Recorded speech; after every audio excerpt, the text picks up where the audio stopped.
Assalamualaikum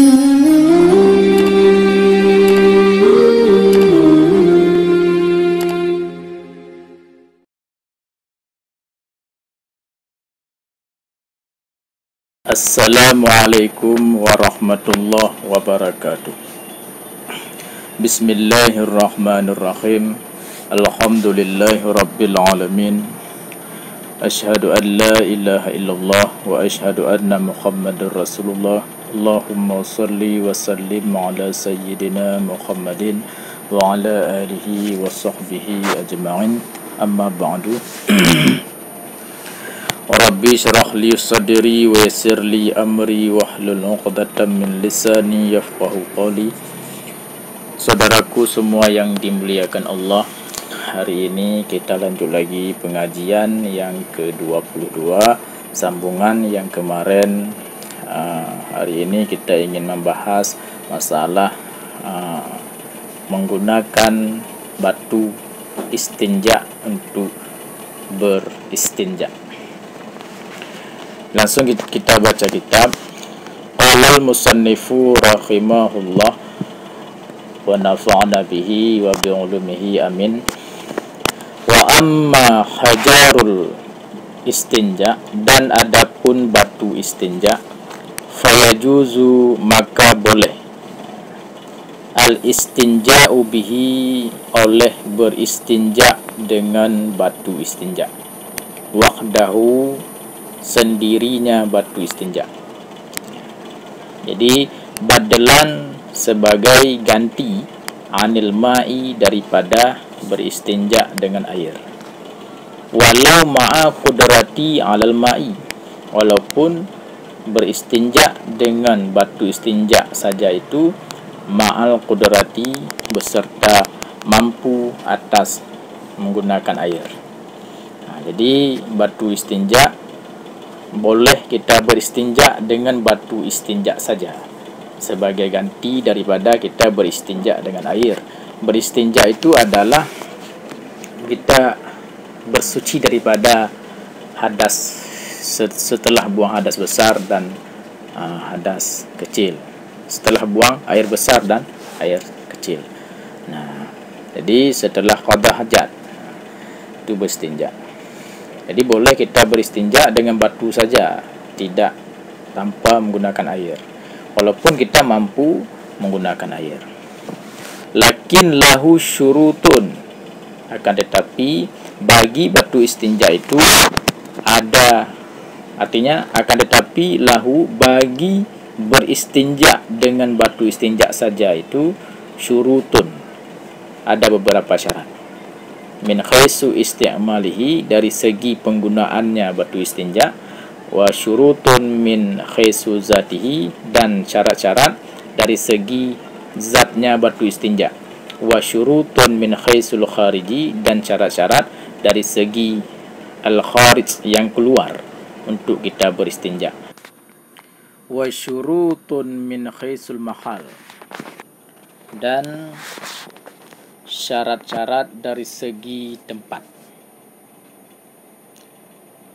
Wa amma syurutuhu min khaisu isti'malihi fa amrani, adapun syarat-syarat batu istinja dari segi penggunaannya batu istinja,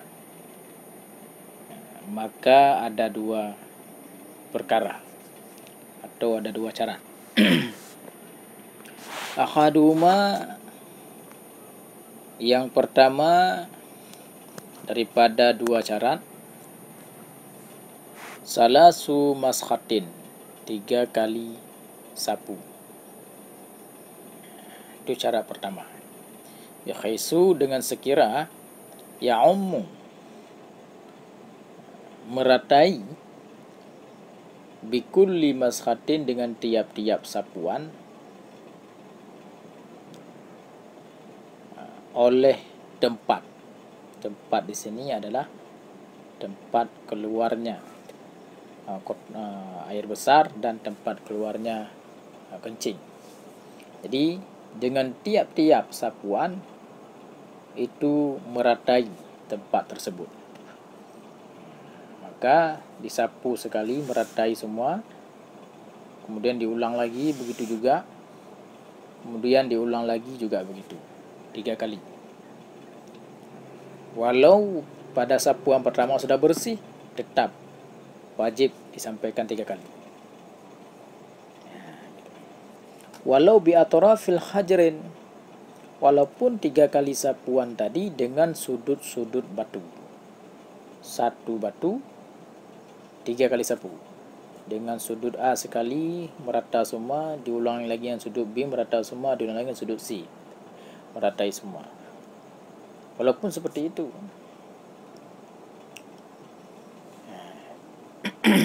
Bukan dengan 3 batu, dengan 1 batu, tapi dengan sudut-sudut batu. Sanihima, yang kedua daripada 2 syarat, inqaul mahalli, bersih tempat yang tadi. Bersih, harus bersih. Selesai 3 kali sapu tersebut, bersih tempat. Bersih tempat keluar air besar, bersih tempat keluar kencing.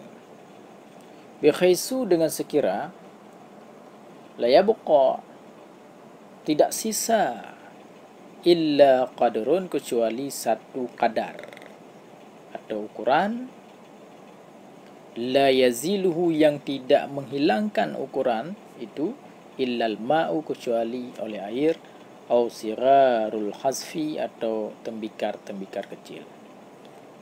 Jadi bersih total, tidak ada lagi kotoran, kecuali ukuran bersih itu dengan sekira tidak sisa lagi apapun, kecuali hanya kadar yang mana kadar itu tidak bisa dihilangkan dengan batu kecuali hanya dengan air. Artinya di sini kadar dimaksud di sini yang saya pahami adalah rasa, perasaan kita yang rasa tidak enak, yang mana itu tidak bisa dihilangkan kecuali dengan air. Setelah kita basuh dengan air baru kayaknya lega. Tapi dia sebenarnya sudah bersih, sudah suci. Inqaul mahal tadi, bersih tempat dengan sekira tidak sisa lagi apapun kecuali hanya kadar itu saja. Itu maksudnya.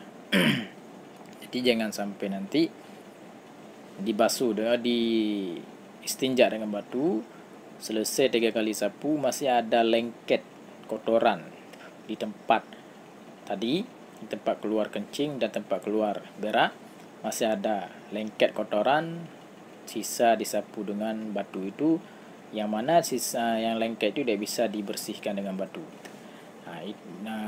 Bukan itu yang maksudnya. Kalau itu masih ada kotoran. Tapi ini memang sudah bersih, inqaul mahal, bersih tempat. Tidak ada lagi apa kotoran, cuma kadar ukuran tidak bisa dihilangkan air. Itu maksudnya adalah perasaan yang tidak enak, kayaknya tidak nyaman kita pakai celana langsung kita berjalan. Itu maksudnya. Fa in lam yahsil inqa, maka jika tidak hasil, maka jika belum hasil inqa, bersih yang tadi, bisalasi, dengan 3 kali sapuan, wajabat, maka wajib, ziyadatu, ditambah, alaiha, atas 3 kali. Jika tadi disapu dengan 3 kali tidak bersih tempat itu, maka wajib ditambah sapu lagi, hatta yahsil inqa, sehingga berhasil bersih, sehingga hasil bersih tempat tersebut, bersih total, tidak ada lagi sisa.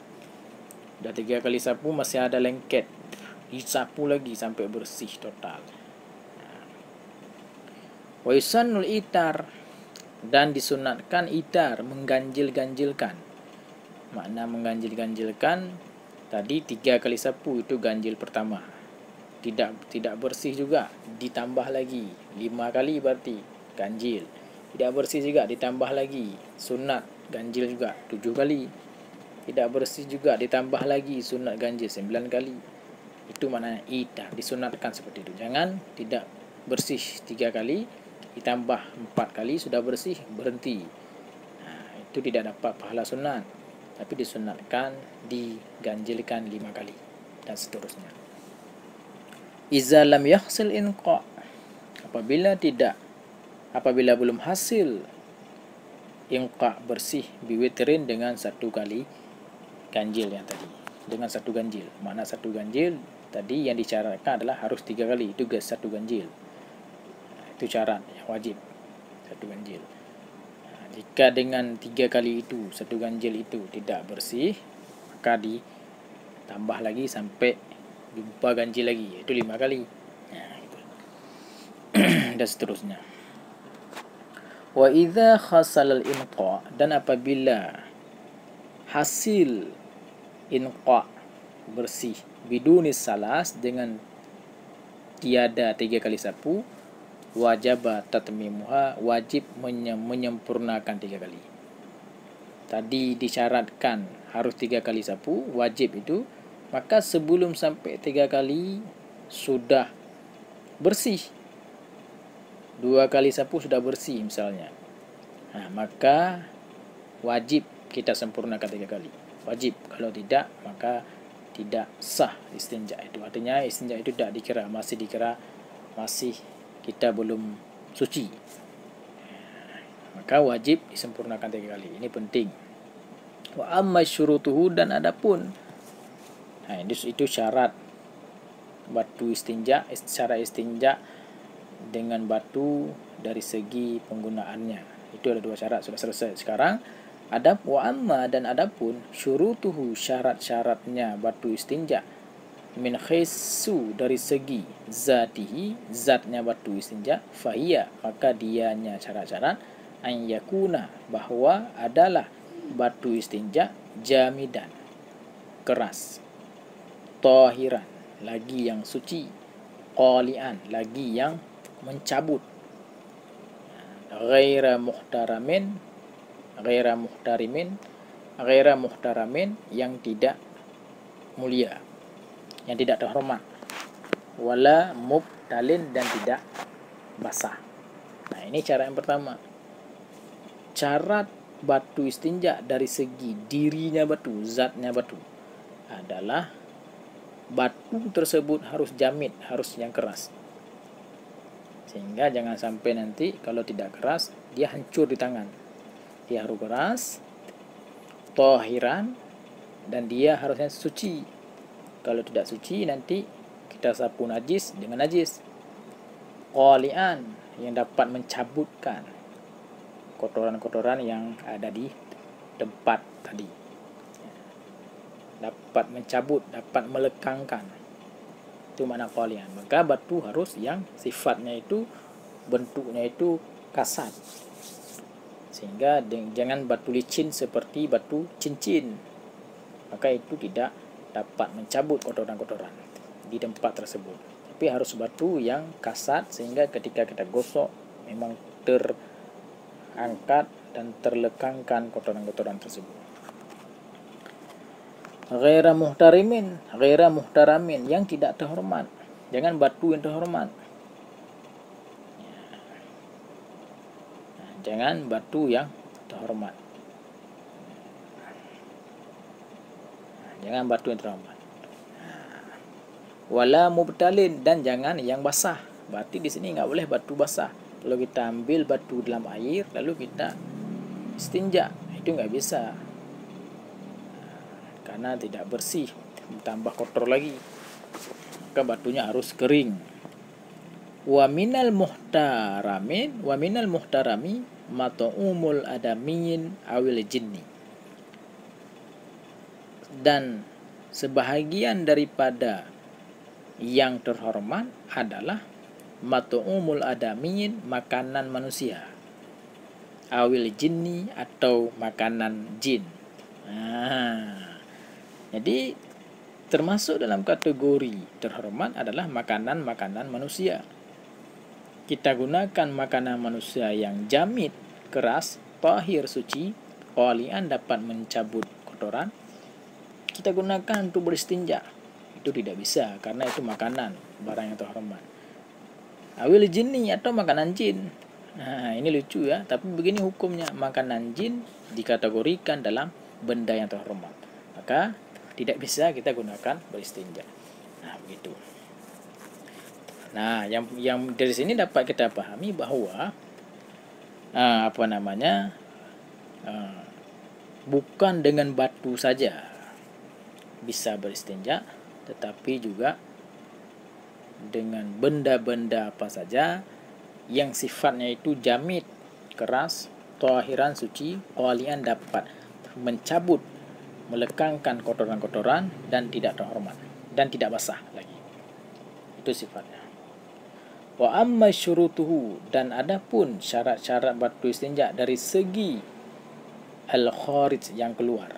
Ini dari sisi syarat-syarat beristinja dengan batu dari sisi yang keluar.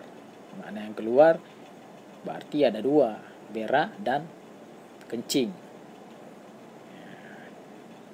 Jadi adapun beristinja, adapun syarat-syarat batu istinja dari segi al-kharij, yang keluar, maka dianya syarat-syarat adalah anla, bahwa tidak yajifu, kering, al-kharij, yang keluar, an-najisu, yang bernajis. Jadi yang keluar yang bernajis, berak dan kencing, ya, dan yang lain yang sifatnya bernajis, maka di sini tidak masuk mani tidak bernajis. Yang keluar yang bernajis tidak kering, bahwa tidak kering oleh yang keluar yang bernajis. Yang keluar yang bernajis itu tidak kering. Maka kalau keluar sesuatu dari dubur, kering dia, tidak basah, berarti nggak perlu istinja. Kenapa tidak perlu istinja? Karena tidak melekat najis pada dubur kita. Tapi kalau keluar basah, pasti melekat najis di dubur. Maka itu yang disapu dengan batu, yang melekat tersebut. Nah, ini syarat beristinja dengan batu dari segi yang keluar. Maka yang keluarnya itu tidak kering dan tidak bernajis. Dan bernajis. Kalau keluar yang suci seperti mani, maka tidak perlu istinja. Itu sudah hukum lain, mandi besar. Atau apapun yang keluar yang najis, yang suci. Maka saya ulang lagi, anla, bahwa tidak kering oleh yang keluar yang bernajis. Berarti kalau keluar yang suci tidak perlu beristinja, tidak bisa beristinja, tidak perlu beristinja. Kalau yang keluar yang kering juga tidak perlu beristinja. Berak adalah basah, tidak kering, dia bernajis, maka itu beristinja. Syarat yang kedua, wa an la yantaqil, bahwa tidak berpindah oleh yang keluar yang bernajis itu. Yang keluar yang bernajis tadi tidak berpindah-pindah dari tempat keluar itu. Kalau sudah keluar kencing atau berak lalu berpindah dia melekat pada tempat-tempat yang lain, maka itu tidak bisa istinja lagi, harus dibasuh dengan air. Wa an la yanqati, bahwa syarat yang ketiga bahwa tidak terputus. Tidak terputus, ya. Jadi tidak terputus maknanya yang keluar itu dia tidak terputus. Ini maksudnya. Ya, putus artinya tidak melekat pada tempat. Bukan kering, tapi keluarnya itu putus, tidak melekat dengan kubur dan dubur. Maka secara otomatis itu tidak bernajis.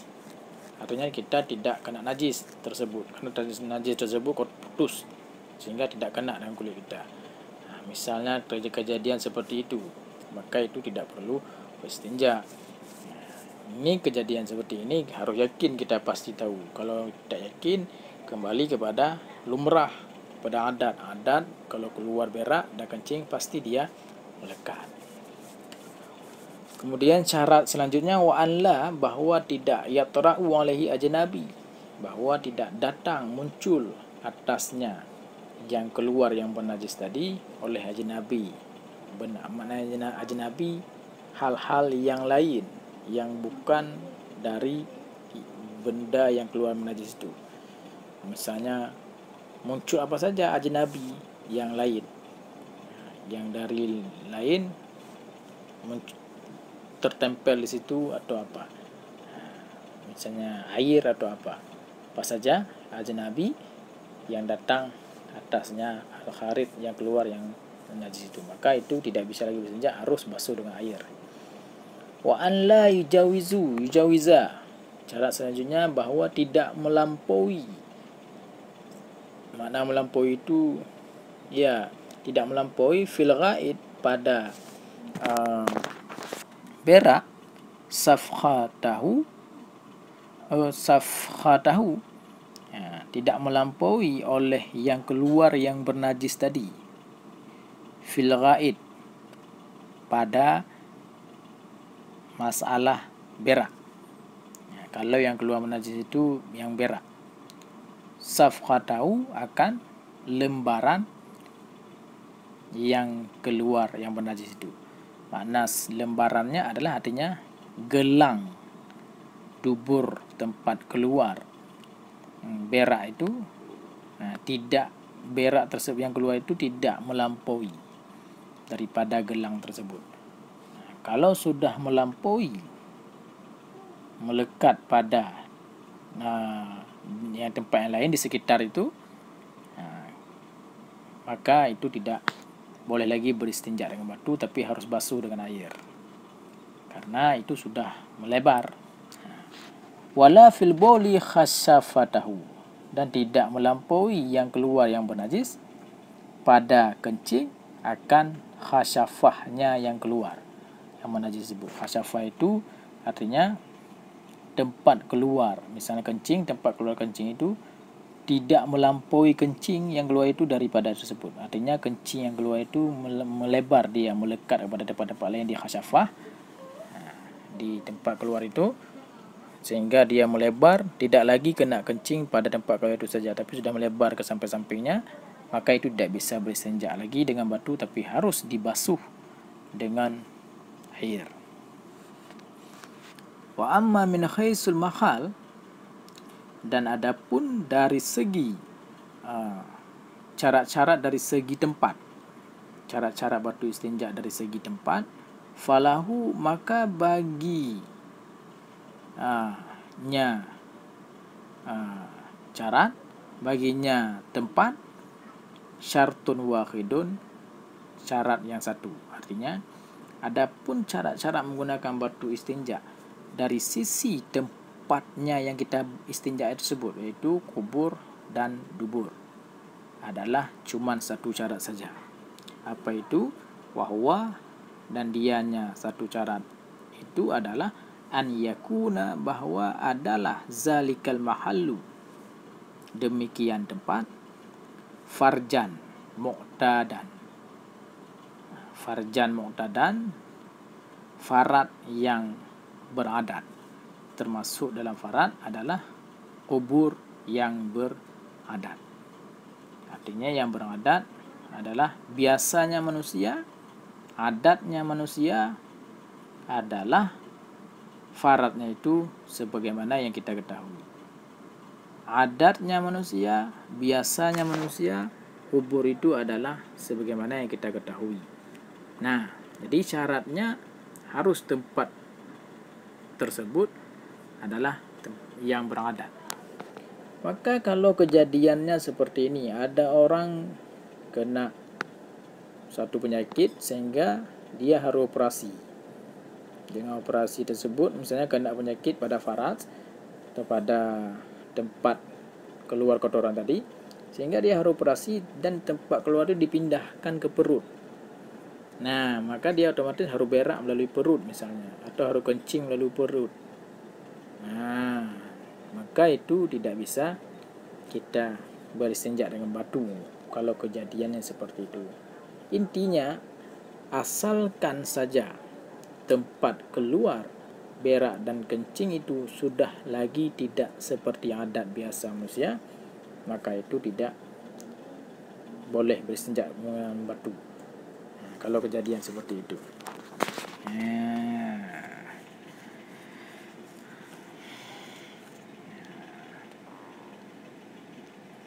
Ya contohnya ya seperti yang saya katakan tadi, pengaruh misalnya pengaruh ngaridi, mana ngaridi kejadian kemudiannya, efek misalnya operasi, sehingga dia pindah duburnya itu ke samping di bawah tulang rusuk, di samping perut.